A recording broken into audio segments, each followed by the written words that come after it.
मानव संदीप आंबोरे आहे. आज मी त्या महान राजाबद्दल बोलणार आहे. त्या राजाचे नाव घेताच आपल्या छातीत अभिमान भरून येतो, ते म्हणजे की छत्रपती शिवाजी महाराज. छत्रपती शिवाजी महाराज फक्त राजा नव्हते. छत्रपती शिवाजी महाराज फक्त राजा नव्हते, ते स्वराज्याचे स्वप्न पाहणारे योद्धे होते. छत्रपती शिवाजी महाराजांचा जन्म शिवनेरी किल्ल्यावर झाला. त्यांच्या आई राजमाता जिजाबाईंनी त्यांना लहानपणापासून शौर्य, धर्म, न्यायाचे संस्कार दिले.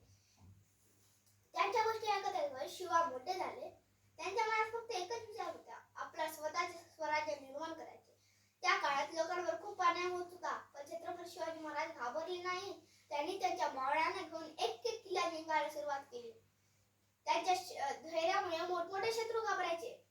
अफजल खानाची लढाई असो, किल्ल्याने जिंकलेली मोहीम असो, स्वराज्यासाठी केलेले पराक्रम असो, छत्रपती शिवाजी महाराज नेहमीच जिंकायचे. कारण त्यांच्याकडे धैर्य, बुद्धी आणि आत्मविश्वास होता. ते स्त्रियांचा सन्मान करायचे, ते सर्व धर्माचा आदर करायचे, ते गरिबांची मदत करायचे, ते अन्यायाविरुद्ध उभे राहायचे. म्हणूनच लोक त्यांना रयतेचा राजा म्हणाले. जो राजा लोकांसाठी जगतो आणि लोकांच्या भल्यासाठी काम करतो, तोच रयतेचा राजा. 1674 साली रायगडावर त्यांचा राज्याभिषेक झाला आणि त्याच दिवशी स्वराज्याचे स्वप्न खरे झाले. मित्रांनो, शिवाजी महाराज आपल्याला एक मोठा संदेश देतात. कधी घाबरायचे नाही, अन्याय सहन करायचा नाही, अन्यायाविरुद्ध उभे राहायचे, आई वडिलांचा आदर करायचा.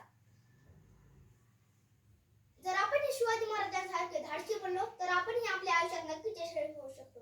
शेवटी मी काय ओळी सांगतो, डोंगरा एवढे धैर्य ज्यांचे समुद्र एवढे विचार, डोंगरा एवढे धैर्य ज्यांचे समुद्र एवढे विचार, असा आमचा शिवबा राजा जगात झाला महान पार, असा आमचा शिवबा राजा जगात झाला